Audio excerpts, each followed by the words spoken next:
Righto, Money Miners, another endowment special from the lads. Now, JD, you're telling me this fella he's bought coal assets in South Africa. I'm thinking coal, I'm thinking South Africa.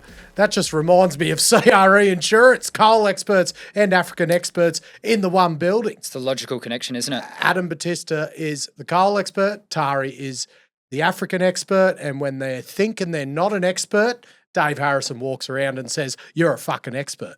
That is the office morale. So that's the thing. They're experts in every geography, in every commodity, aren't they? And construction. Did I just hear a website slogan?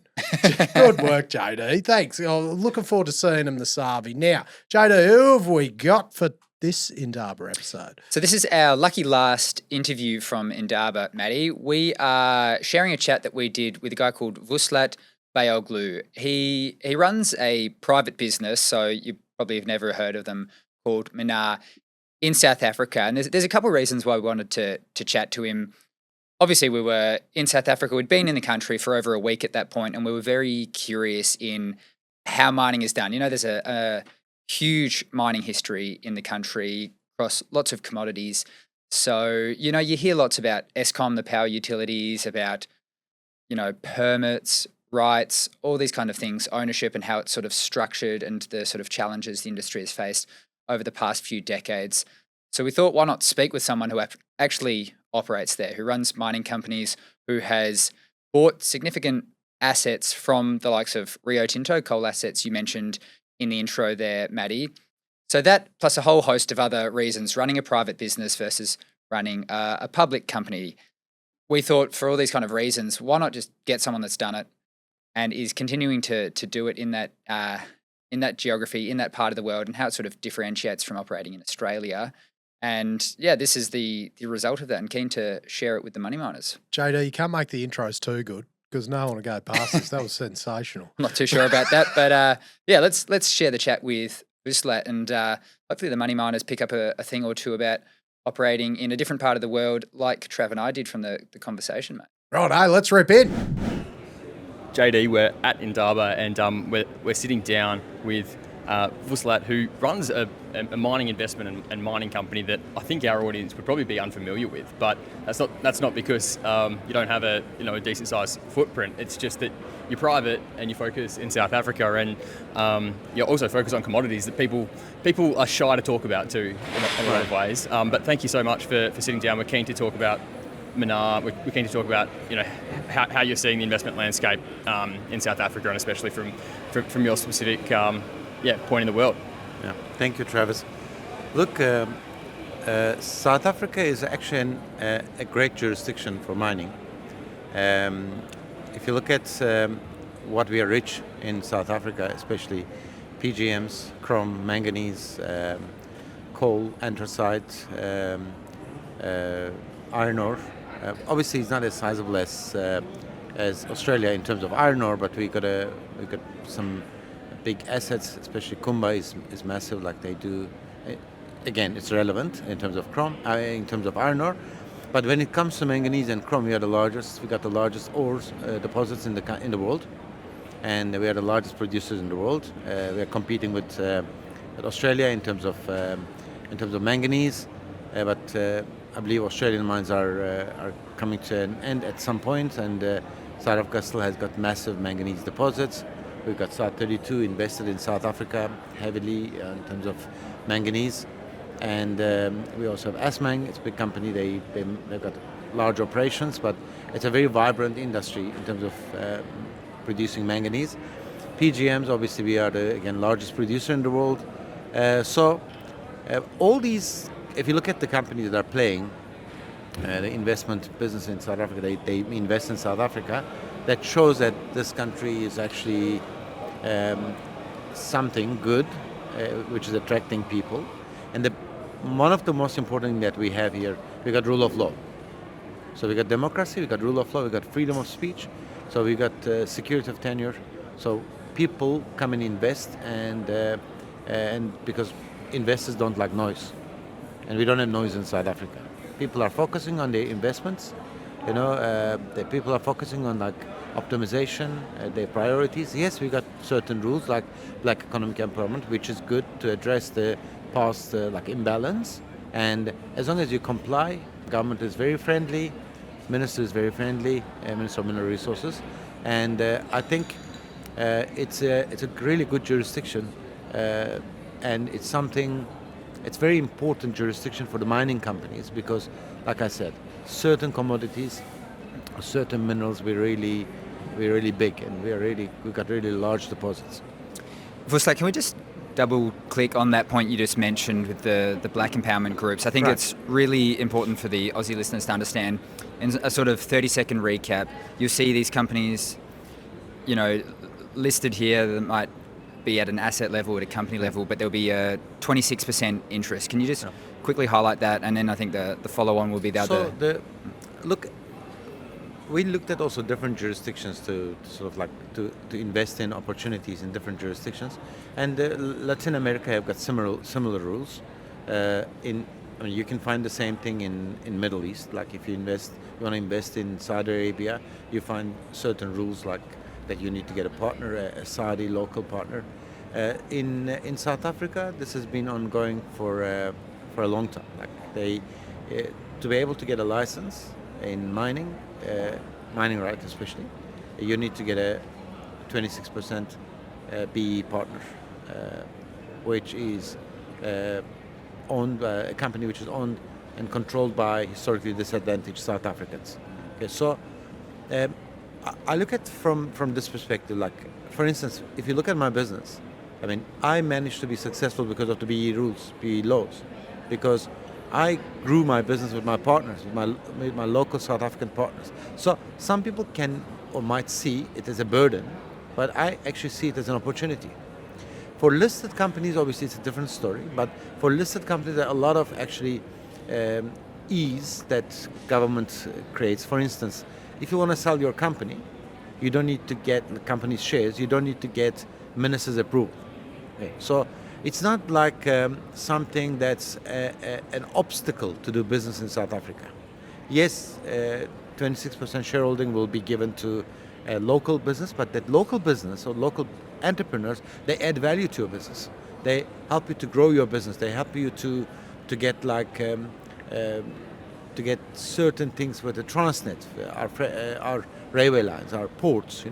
Wherever state is involved, they go and unlock the opportunities. So it's not all doom and gloom. It depends on from where you're looking at, like your angle. I am looking at it as a positive thing, but some people might be looking at it as a different. But the reality is, companies with the right local partners, they actually prosper and they have a good growth trajectory. So from my perspective, it's a positive thing. It's not a negative thing.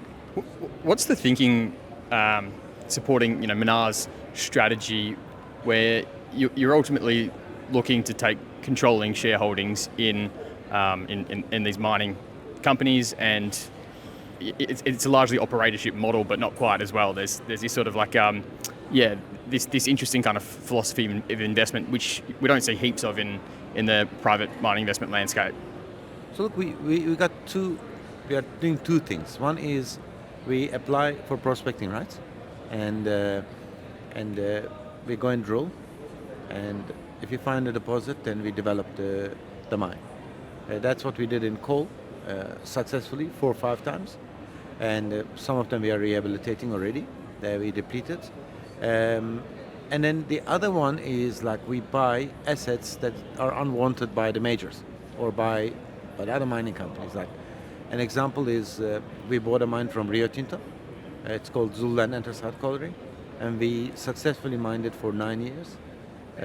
It's an underground anthracite mine. It's important for the local industry and for also job creation. We bought a mine from a Spanish company called Cangra, operational, and it has been in operation since 1957. We successfully carried on operating, and we started new added shafts to go underground to increase the life of mine. I think where we add the value is more about like being agile and then like reducing the overheads, making it efficient, and optimizing it quickly, so that like we really save the cost and we make the mine as the low cost operator, low cost mine, because when the commodity prices go down, whatever commodity is that, it doesn't matter. Let's say if it's coal, when the coal price goes down, then we don't close the mine. We just carry on.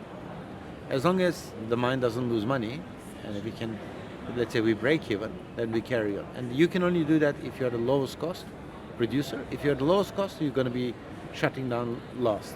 Okay. So with the majors, this is more difficult, because running a major mining company like BHP Billiton or Rio Tinto, it is not that easy. It's like almost like running a country. If you look at their revenue, if you look at their responsibilities, operating in different jurisdictions, so these are like things that you can't actually undermine.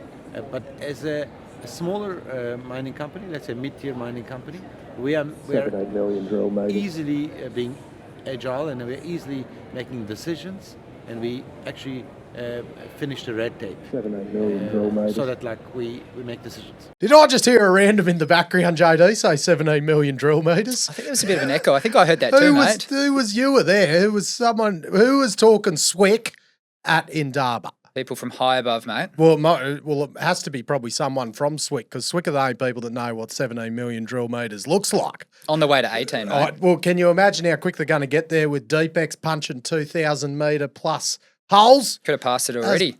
Mate, Parenti knows what's going on, because Swick are part of Parenti now. So It's true. you want the historical skills of Swick passed down to you, go become a Swick driller.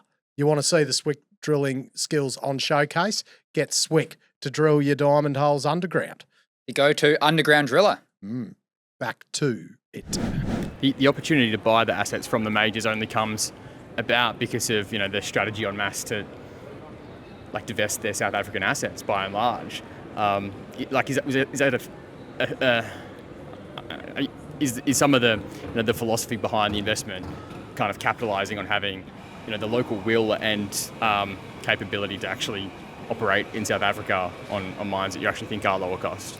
Look, it depends. Like in the case of Rio Tinto, for instance, Rio sold that mine because it was too small for them. Okay, it was nothing, and they had a fatality in that year. And the CEO said, "What is this?" And then they said, "Look, this is an anthracite mine. Why do we have it?" And they said, "Because it came through the transaction that they made in Mozambique, and he wanted that to be divested." So that was an exception. Some bad memories there for Rio Tinto. Yeah, exactly. A lot of money to be lost in that asset. But I agree with you. Like, for instance, in the case of BHP, they made a decision not to do much in Africa, right? Maybe they got the luxury to do that because they've got really great assets in the tier one assets in the right and good jurisdictions, like let's say first world jurisdictions. But Rio Tinto carries on running Richards Bay Minerals, which is a great asset.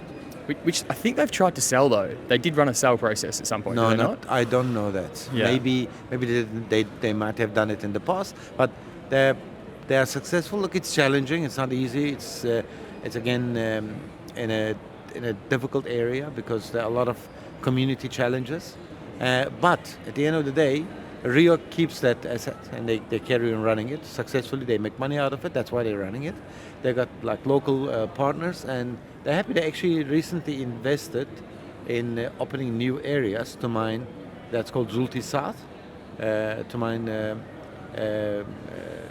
heavy the sand, mineral sands, and then they will smelt it in their operation. So I think different companies have got different reasons, different jurisdictions to operate in different jurisdictions, and also it's linked to the leadership of the company as well, because some leaders have got different view about certain jurisdictions. Sometimes board doesn't stop them to go ahead. Sometimes boards stop them, but at the end of the day, Anglo American still a big investor in South Africa. I think Anglo is the flagship company of South Africa in mining. Glencore is active in South Africa, big ferrochrome assets, chrome assets, coal. They are very big in coal. They have a manganese mine. So we got a lot of big platinum players like Impala Platinum, Northern. All these guys I don't think we are short of investment in South Africa, but certain companies decided not to do much in South Africa. You mentioned Richards Bay, and I think one of the hats you wear is on the board of the coal export terminal. Is that? I'm one of the directors of RBCT. And, one of the you can't talk about investing in mining in South Africa without talking about the infrastructure constraints. Right. And something I think you probably have a lot of opinions on when it comes to just the interplay of power, rail, kind of port. Where is investment at, and what are the real constraints in actually wanting to grow the outcomes of the mining industry here? Look, we had some challenges in terms of power. The previous administration, they decided not to focus on burning coal, but they rather heavily invested in renewable energy. And we saw that our base load needs to come from somewhere, but not from renewable energy, because renewable energy will never produce base load with the current technology that human beings or humanity has. So this administration has been running Eskom successfully without having any load shedding. Lately we had some issues. About 2-3 days ago we started having some load shedding, but I think they carry on maintaining the power stations. So Eskom is at least in the right direction. The challenge with Eskom is they need to know what they're going to do next, because when the coal fleet is retired, are they going to burn gas? Where is the gas going to come from? Are we going to build nuclear capacity? Who's going to invest in nuclear capacity? Is it going to be state, or is it going to be private-public participation? Or are they going to build new coal-fired power stations? Is that going to be done with partnership with private companies, or are they going to build it? Can they get finance for building a coal-fired power station? So they are discussing these things, and actually current administration are really competent, and they know what they're doing. They have generation background, and I think we are on the right track in terms of Eskom. Transnet is, we have the infrastructure. We got railway lines as large as Germany, as long as Germany has the track. Some of the track needs maintenance. We need that, but at least you don't need to go and invest in rail track. You need to invest in rolling stock. So currently their challenge is they don't have enough rolling stock capacity. They've got some signaling issues on the lines, and they have got massive challenge with the cable theft. But the cable theft was always there. It's a social issue. So what they are doing currently, which is the right thing, with the guidance from presidency, they are allowing third parties to be able to buy their own rolling stock and then create their own capacity. So there's actually a deadline on 7th of February. We will, as a company, submit as well to create our own capacity to move coal, to move anthracite to different ports, and to also move manganese within South Africa to our new acquisition that we bought from Samenco, that South 32 Anglo JV, the ferromanganese asset. So that third-party access is critical for South Africa.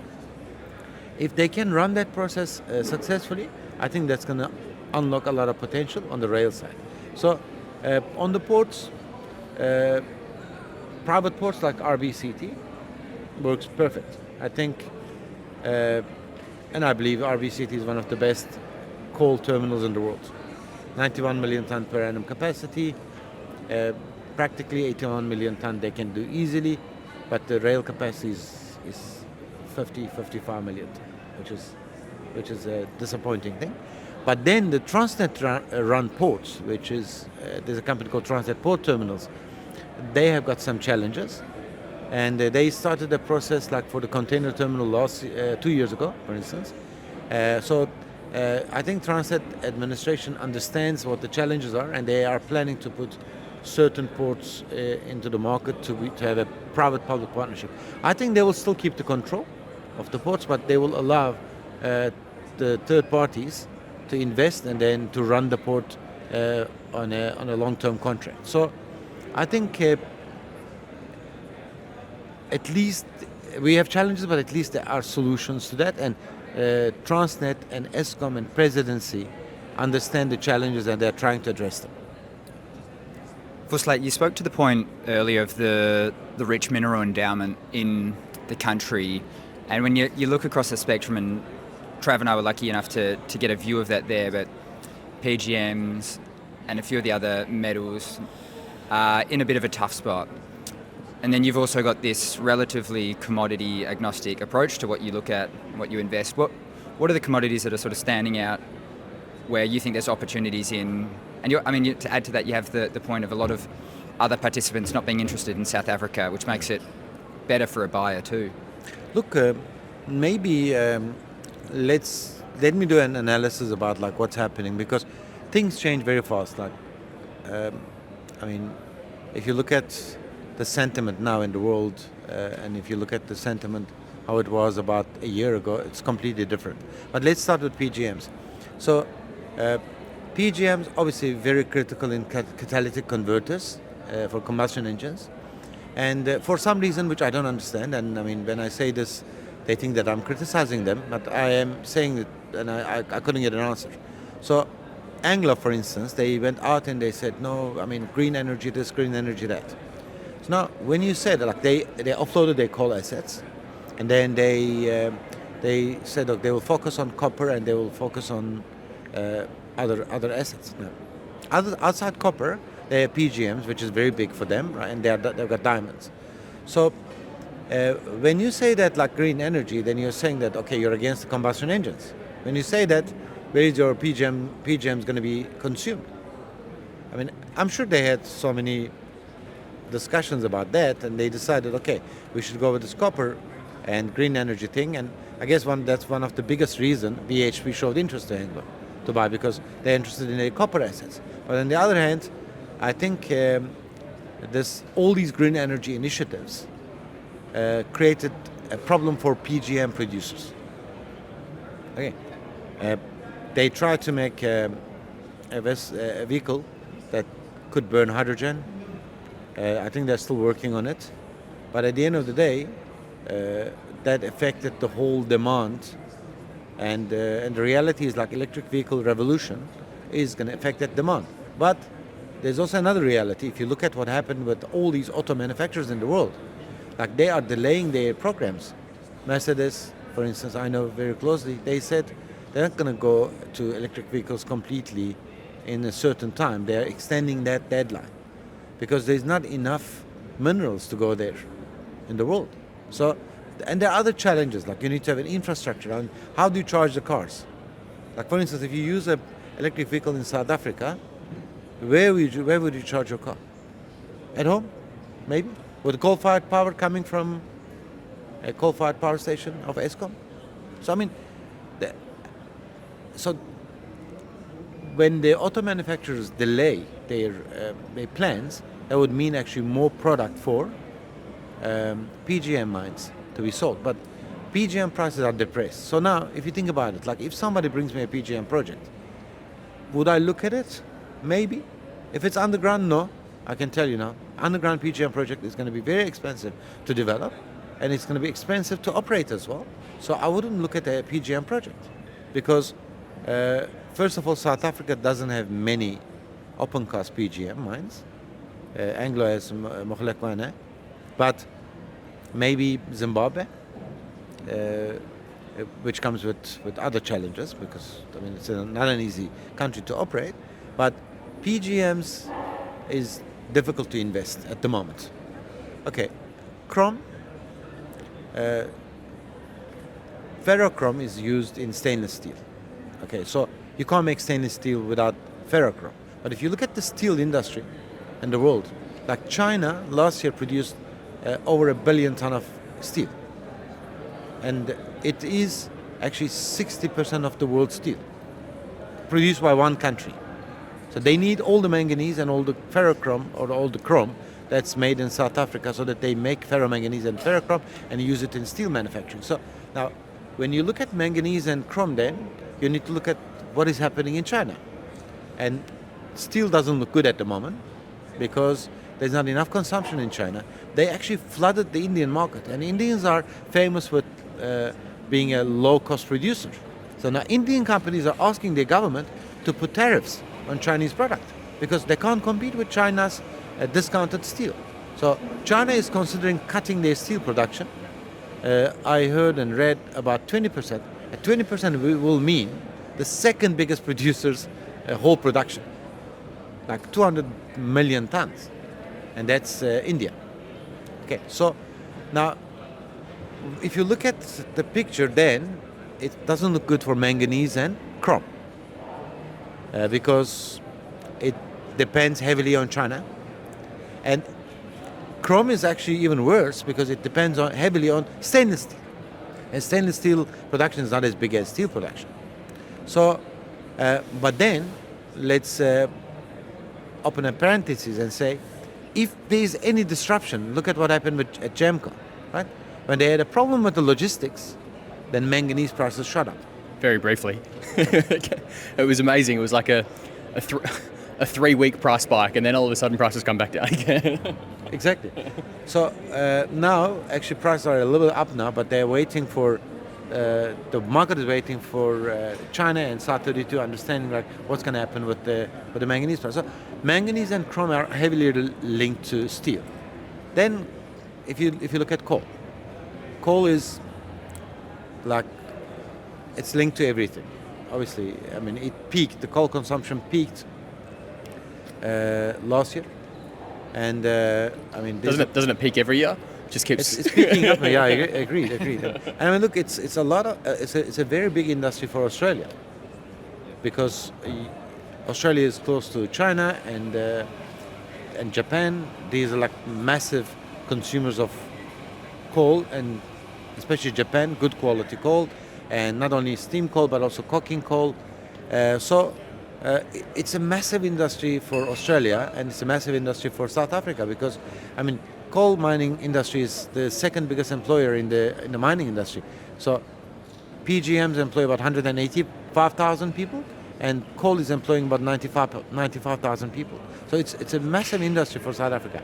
But if you look at the global things like what's happening in Europe, what's happening in the East. So China carries on building coal-fired power stations. India carries on building coal-fired power stations, and Europe says no to coal. I mean, I learned from my German colleagues in October. I was in Vienna at a conference that German government closed a coal-fired power station which is 1 year old in Hamburg, okay, with the latest clean coal technologies, and they say it's all political reasons.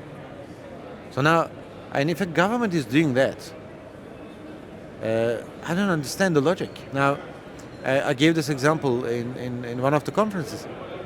So we got the same sky, right? So if you emit in England or if you emit in China, it goes to the same sky. So then what is the purpose of deferring the emission or taking the emission from UK and then emitting in China? It's the same. It doesn't matter. So I don't understand the logic of this, like shutting down coal-fired power stations and then pushing the manufacturing and pushing the production to China, and then you end up like buying everything from China. So coal, to me, looks very interesting. Okay, and if there is any disruption, we saw what happened between Ukraine and Russia, and it went to $400 a ton, which is like unimaginable, but it happened. So the energy commodities cannot absorb any disruption. It's like, because it's our lives. Like without power, we can't work, we can't operate. There's no internet, there's no water, there's no electricity. So I think coal has got a good future. This is my personal view. Coking coal linked to steel, but we don't have a lot of coking coal in South Africa. We got no production actually. It's some coming from Grootegeluk that goes to ArcelorMittal. That's all. Iron ore, South Africa is not a big player, obviously. Australia is the biggest player and Brazil is the second biggest, so we are price takers in South Africa, and our resources are also depleting. So we got maybe another 10 years of life at Kumba, but not beyond that unless they do new exploration. So currently all the commodities look challenging. But again, I mean, every commodity has its cycle. So if you get an asset and then if you catch one or two cycles, then you really make good money. So I think it's going to be difficult to actually say that like, okay, this is the right commodity to invest. But I guess if you buy an asset at the right price and catch the right cycle, then you can make a serious amount of money. That's a fascinating point. Just going deeper on coal transactions, we saw a number over the last 3 or 4 years on our sort of side of the world. In Australia, the multiples that they traded on got sort of better and better over time. What sort of view did you have of those transactions? I'm not sure how much attention you paid to them, but again, it was the majors, what you spoke to earlier, offloading, but that price was getting higher. Do you reckon it sort of reached a sort of ceiling on the multiples that they'll trade at? Look, I think majors some of them were happy, like they sold their assets at a really good price. I think one of them is South32. They sold one of their assets at a very good price. They sold Illawarra at a good price. Yeah, Anglo sold their portfolio, BHP. I think it's Blackwater a success story for South32. Yeah. Look, the interesting part is I think this is part of the human beings. There is a cult mentality about coal at the moment.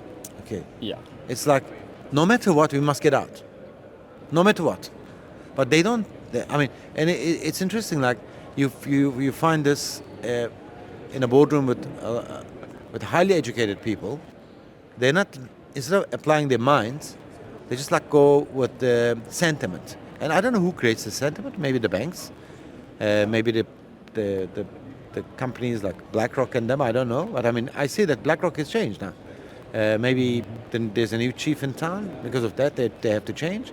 But at the end of the day, the banks, insurance companies, they all have this kind of sentiment, and that pushes mining companies, executives, start thinking about in a cult way. Okay. But the reality is, I think there are certain companies that offloaded their assets and they made good money, and some companies are not really. They don't care about making money or not making money because they just want to get out of that business. But in reality, I think. A jurisdiction like Australia, think about it. The geology is there, infrastructure is there.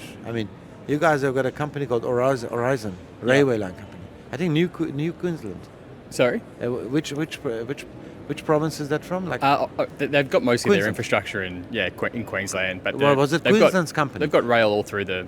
Well, apparently they privatized the company. I read their story. It's a private company listed on the Australian Stock They're Exchange. moving 250, 300 million tons of ore a year, or a product a year. It's amazing. And the ports, yes, you got challenges with the ports. We always see the queues and the ports, but at the end of the day, Australia is actually moving out hundreds of millions of tons of iron ore and coal and all the other commodities that you guys are mining. So, in a jurisdiction like Australia, I think there will always be a customer for a coal asset. There will always be a customer for a coal asset, as long as the quality is right. It can be steam coal, it can be coking coal, and I think there's money to be made in coal. How do you think about the substitution of it in South Africa and then across the world, with natural gas in some parts being very, very competitively priced? Does that put a ceiling on look, with a global lens? Handling LNG or natural gas is not that easy, because if you're producing and if you got your own pipeline, yes, fine, you can do that. You can distribute it. But South Africa's system is not designed according to that, because we don't have gas here. Even though some people are saying that they found gas, but finding gas and making it commercially viable is a different thing. What people don't understand is the following. They should go and read. Look at United States journey. They started in 1974, and it took 30 years for them to commercialize it. They're mining, they're extracting the gas from the rock, but it took a long time to drill horizontally and then get the trapped gas in the rocks. So if you have an asset in South Africa, that doesn't mean that you're going to start generating gas tomorrow and then you can burn gas in 12 months time. It doesn't work like that. People need to understand that there are different dynamics of making gas fields work, and sometimes it doesn't work. So If you don't have the gas resource, then you rely on getting LNG like Germany. So Germany was relying on Russian gas, and when there is a conflict, then they're in trouble. Like then they created the LNG receiving facilities. Now they're in trouble again. Now Trump is actually telling them, listen, if you don't buy American gas, I'm gonna put tariffs on you. So they are between Russia and US because they decided not to build nuclear, and they decided to stop their coal-fired power stations. Under normal circumstances, they should have not done. They should have not closed the coal-fired power stations, and they should have built nuclear power stations. So they were worried about the safety, but France is full of nuclear power stations. If anything goes wrong, God forbid, in France with any nuclear-fired power stations, it's going to affect the whole Europe, right? Everywhere, UK up to Greece, everybody's going to be affected. So again, I don't understand the logic, but in a country where you got gas, if you got the pipeline, I think it's no-brainer. Or if you build gas-fired power stations around the coast, you bring gas in the form of LNG, but then you are dollarizing your power price because you are relying on gas in dollars, and then you are actually also relying on another country. If anything goes wrong, then you're in trouble. Yeah, Will we see nuclear in South Africa? maybe. It's not a bad idea actually, because it's a good source. We got one here in Cape Town. It's called Dynafontein. It's in Dynafontein. It's called Coburg, and it has been run by a French company successfully for years, and it powers the city. It powers the area, which is critical. The one interesting thing about like South Africa's history with its kind of downstream production. So that ferrochrome smelters have kind of idled in a lot of cases. There's not much ferrochrome smelting anymore, except I think there might be two left that Glencore Glencore has got 3, and Samancor has got 1. ferromanganese is the other one where I think you've recently acquired from Samancor their met alloys business with a view of restarting or re-establishing with different technology the ferromanganese production, but by I presume treating the manganese ore that you mine yourself. How did South Africa get to the place where a lot of this smelting like kind of just vanished or evaporated or was no longer commercial, and like what would it actually take to come back? So look, because we have the largest chrome and manganese ores in the world, it is logical to produce ferromanganese and ferrochrome in South Africa. But what happened over the years, some of the ferrochrome smelters were put on care and maintenance, some of them are shut down completely. Currently Glencore and Samancor chrome, they carry on producing ferrochrome. And on the ferromanganese side, there's only one site that's called, it's a Cato Ridge operation of Esmang, but they're apparently closing in 3 months' time. So how did we come to this point is the following. First of all, Eskom started failing to give them power. When you don't have consistent power, you can't run a smelter. And then Eskom increased the prices. In a high price environment, you become uncompetitive. Okay. And also, what happened is like over the years, China wanted to buy ore, raw ore, and then they wanted to beneficiate in China, because every ferrochrome or ferromanganese smelter in China means Chinese job. And South Africa, unfortunately, missed the train in this whole thing because of especially unavailability of power and the high price of power, and obviously Transnet played a role because they didn't give the service to chrome and ferrochrome and ferromanganese services properly, and ended up like having a situation where producing ferromanganese or ferrochrome in South Africa became very, very expensive. So what we are trying to do at the moment is we have, first of all, SAT32 was actually maintaining the asset, met alloys, and we made a deal with South 32 Anglo JV, Samenkor, manganese, to give them the credit, like they really kept the asset in a good condition. So they have 4 furnaces, and they had the care and maintenance team, and I was not expecting less, but I can tell you now, South 32 is serious about these kind of things. And when they do a deal, they are offloading an asset, but for them the legacy is critical. So they don't want to leave something that they harm the environment or they harm the community. I think that's... They're on the hook for it if it does, right? Even post-sale. I mean, we saw companies, they don't care about these kind of things. But I mean, my experience with South 32 and Rio Tinto was that they're really serious about these kind of matters. After health and safety of their people, the second most important thing is like making sure that environmental issues are at their focus. So they have 4 furnaces, 50 megawatt each, and to run a furnace, and it was the largest ferromanganese asset in the world when they put it on care and maintenance in 2020. And obviously when they put it on care and maintenance, that market went to China. They carried on producing ferromanganese, and they also had, and by the way, like 2 of the furnaces was built in 2015, and they put it on care and maintenance in 2020. Quite young, quite like new.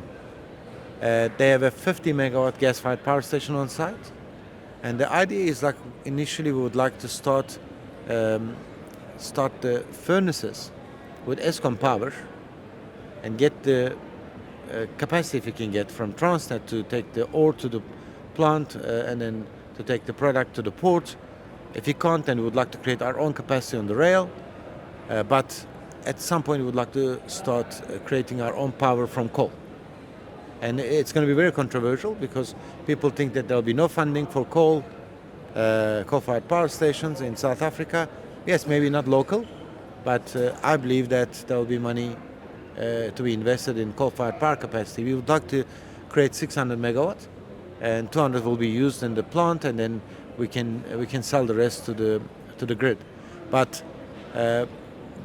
if I come back to what you asked, the main reason why they went into trouble, all these ferroalloy smelters, was because of power unavailability, power price, Transnet not performing and delivering, and also in some instances DTI didn't protect them with the tariffs. I mean, some people criticize that because that's protectionism, but at the end of the day, if you have to protect your industries, otherwise you export the jobs to China. So you think that there should be greater tariffs imposed on the export of these products to China? No, not really. Like when I say tariffs, it could have been more about say for instance local companies like ArcelorMittal, when they need to use ferrochrome or ferromanganese, instead of like buying it from local companies, they might end up buying from India or China.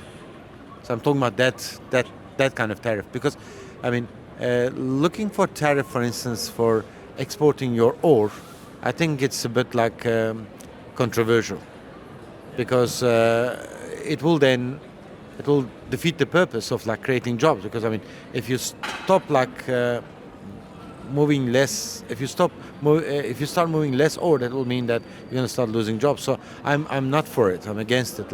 But maybe protecting the imports coming from India and China in terms of ferroalloys could have been important, but it's irrelevant now because ArcelorMittal, which is the biggest steel manufacturer in South Africa, is in trouble. They already said that they're going to stop producing long steel, and there's a big kind of discussion around that. But the reality is they're not doing well, because again the steel price is not good. Steel industry in the world is not doing well at the moment. In what sort of ballpark figures would the tariffs at that time been appropriate? I mean, we've generally of a free market approach, the way we've seen these things, and it can be a bit of a slippery slope. How do you kind of see an appropriate level Are you asking for now or for the past? Had you recommended at the time to put a tariff on imports from India or what have you? Look, the thing is like, it's almost like textiles. Think about it. Like, if you produce textiles in Cape Town, and if you still allow Chinese to supply textile cheap, because I mean, let's say a factory can produce 100,000 shirts here. In China, they produce 100 million. How do you compete with it? It's impossible. So how do you create the capacity in South Africa to do your own things, like, which will result in creating jobs? So it's the same thing. Like, if your local steel manufacturers, steel producers buy ferromanganese and ferrochrome from China or from India, then you need to decide, maybe put like a 10% or 15% or 5%, whatever it is, tariff, so that like your local guys become competitive. Okay. Vuslat, thank you so much for joining us. We've really appreciated your insights and thanks, it was a good chat. Wicked. Awesome. Thank you, mate. Thank you. There we go, mate. What'd you reckon? Loved it. No, I'm going to listen to it after. Fantastic. When I edit it. You know who I do love though, Matty? I think you know this one. WA water bores. WA water bores. Jero James. And also, I tricked you there with the order. Mineral Mining Services, MMS. Grounded. Sandvik Ground Support. Derek Hurd. CRE Insurance in the show, top of the show. K-Drill. Swick also in the show, 17 million metres drilled. Mate, Quattro Project Engineering, Pace Plant Gurus. We're almost there. Last but not least, Tim Taylor. Cross-boundary energy. Cross-boundary energy. The champions. Change your name to Tim Taylor. Why not? From one conference to another, mate. Get your tickets.